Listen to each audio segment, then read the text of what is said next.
Hello friends, welcome back to the YouTube channel dictation club. आज का dictation आनंद मासिक पत्रिका अंक 24 से लिया गया है, जो कि अलग अलग स्पीड 80 शब्द प्रति मिनट, 90 शब्द प्रति मिनट, 100 शब्द प्रति मिनट और 120 शब्द प्रति मिनट की गति से डाला जाएगा। आप अपनी गति के हिसाब से गति का चयन करें और उस डिक्टेशन की प्रैक्टिस कर सकते हैं। इसकी पीडीएफ आपको टेलीग्राम चैनल पर मिल जाएगी, जिसकी लिंक आपको नीचे डिस्क्रिप्शन बॉक्स में मिल जाएगी। और अगर आपको हमारा यह प्रयास पसंद आता है तो वीडियो को लाइक ज़रूर करें और चैनल को सब्सक्राइब कर लें, ताकि भविष्य में आने वाले डिक्टेशंस आपको मिलते रहें। तो ज़्यादा समय ना लेते हुए डिक्टेशन स्टार्ट करते हैं 5 सेकंड के बाद।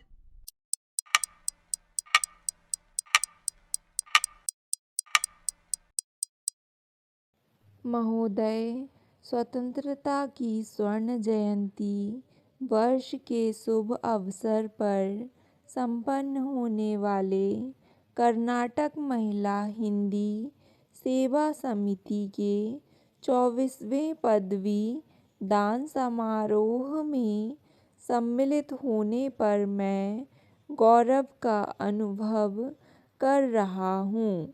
समिति के आयोजकों का मैं आभार व्यक्त करता हूँ कि उन्होंने अरुणाचल प्रदेश से मुझे यहाँ आने के लिए आमंत्रित किया। यहाँ पर मुझे जो सम्मान दिया गया, स्वागत किया गया, मैं उसके लिए आप सबका कृतज्ञ हूँ। इस अवसर पर सेवा समिति द्वारा दक्षिण की 6 स्वैच्छिक हिंदी संस्थाओं के प्रधान सचिवों को अपने अपने क्षेत्रों में उत्तम कार्य करने के लिए यहाँ सम्मानित किया गया है, जो अपने आप में एक अति सराहनीय कदम है। इन लोगों ने देश प्रेम की भावना से इस सेवा कार्य को अपनाया है। इन्होंने अपने परिश्रम और लगन से सराहनीय सेवा कार्य किए हैं। इनकी सेवाओं को सदा याद रखा जाएगा। आशा है आगे भी यह दुगुने उत्साह से अपने सेवा कार्य को निष्पादित करते रहेंगे। मैं सेवा समिति द्वारा संचालित संस्था से प्रशिक्षित शिक्षकों और शिक्षिकाओं को स्नातक उपाधि ग्रहण करने के अवसर पर हार्दिक बधाई देता हूँ। पदवी दान समारोह के बाद आप नए जीवन में प्रवेश करने जा रहे हैं। अब आपको नई जिम्मेदारियों का भार उठाना पड़ेगा। आशा है आप अपने कर्तव्यों का कुशलतापूर्वक निर्वाह करेंगे। प्रदेश में ही नहीं, देश में सेवा समिति संस्था का गौरवपूर्ण स्थान है। यहाँ से जाने के बाद आप कोई ऐसा कार्य ना करें जिससे संस्था की गरिमा पर आँच आए। आप अपने परिवार की सेवा के साथ ही समाज और देश हित के कार्यों को सदैव ध्यान में रखें। आपको भावी जीवन में सफलता मिले। आपके उज्जवल और सुखद भविष्य की मैं कामना करता हूँ।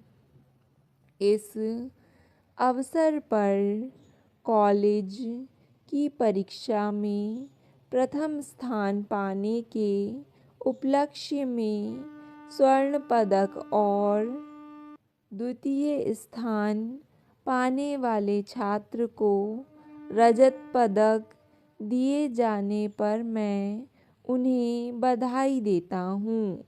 आशा है वे अपने कर्तव्यों में भी कीर्तिमान बनाए रखेंगे। अभी दक्षिण भारत की संत परंपरा नामक पुस्तक के लोकार्पण करने का सौभाग्य मिला। इसकी लेखिका डॉक्टर राधा कृष्ण जी को इस विद्वतापूर्ण ग्रंथ के लेखन के लिए बधाई देता हूँ। संगीत, साहित्य, दर्शन और संस्कृति के क्षेत्र में कर्नाटक की गौरवशाली परंपरा रही है, जिसे बनाए रखना और आगे बढ़ाना है। महोदय, यहाँ के आदि कवि ने सारा कुल एक है कहकर समस्त मानव जगत को एक माना है।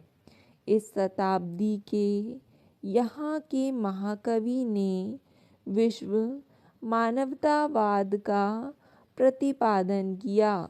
उनका मानना था कि हर बच्चा को जन्म लेता है वह विश्व मानव है, जिसे वह बड़ा होता जाता है हम उसे हीन मानव बनाते जाते हैं।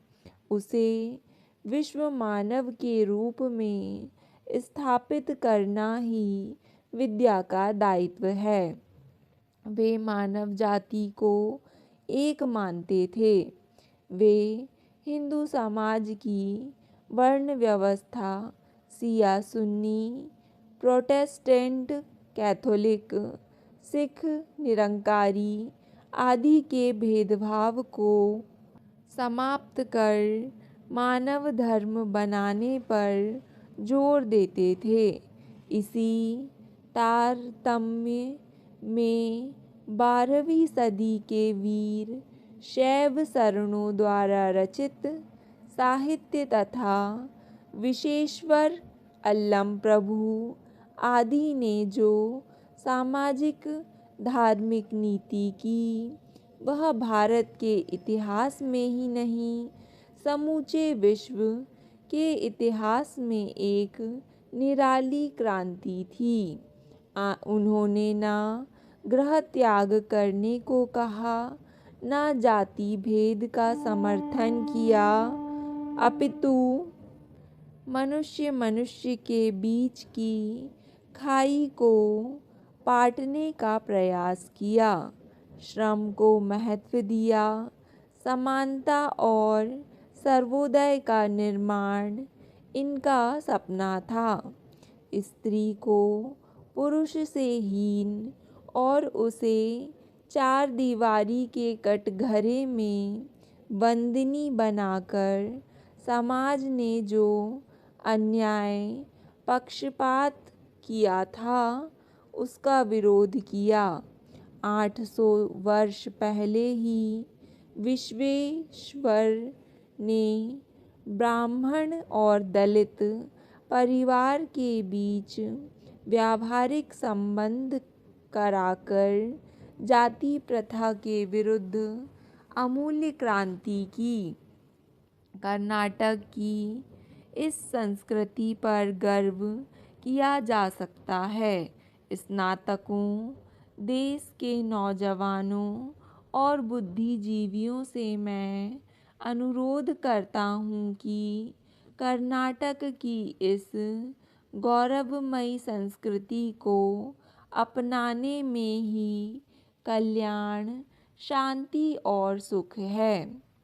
महात्मा गांधी शिक्षा को मनुष्य के सर्वांगीण शारीरिक, मानसिक और आत्मिक विकास का साधन मानते थे। स्वामी विवेकानंद जीवन निर्माण के अतिरिक्त चरित्र निर्माण को ही शिक्षा का अंग मानते थे। आज की शिक्षा ने हमें शिक्षक, विद्वान, इंजीनियर, डॉक्टर आदि दिए हैं, किंतु समाज को वह अभी नहीं मिल पाया है जिसकी उसे आवश्यकता है।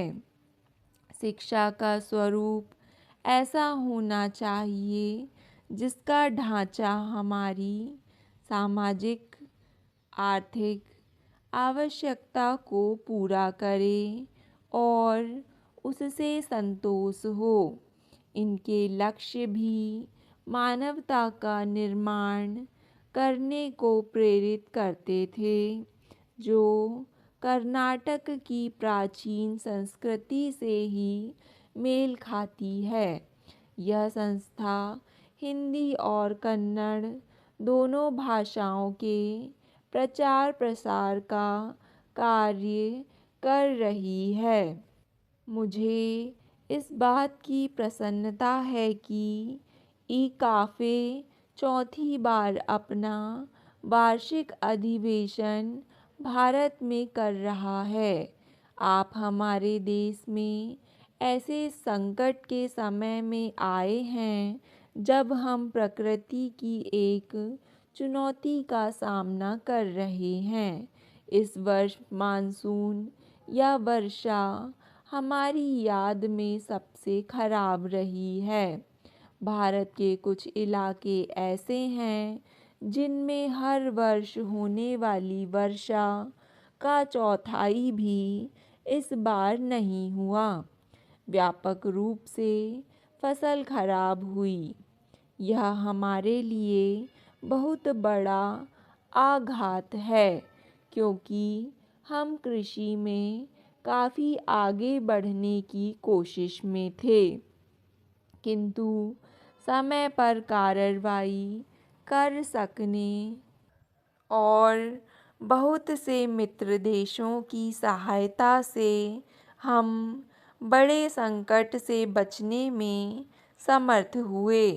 स्वतंत्रता से पहले के दिनों में हम अकाल या भुखमरी का जो मतलब समझते थे, उस तरह का अकाल और भुखमरी अब नहीं है। फिर भी काफ़ी कठिनाई का समय है। हम इस कठिनाई का बड़े संकल्प के साथ मुकाबला कर रहे हैं। भारत के राज्यों में से 7 राज्यों में लोगों को रोजगार और भोजन देने के लिए देहाती इलाकों में बड़े पैमाने पर काम शुरू किए गए हैं। इनमें आम तौर पर सहायता कार्य कहीं बड़े पैमाने पर है। यही दुनिया के एक होने का प्रतीक है। स्टॉप। डिक्टेशन पसंद आए तो वीडियो को लाइक तथा चैनल को सब्सक्राइब ज़रूर करें। धन्यवाद।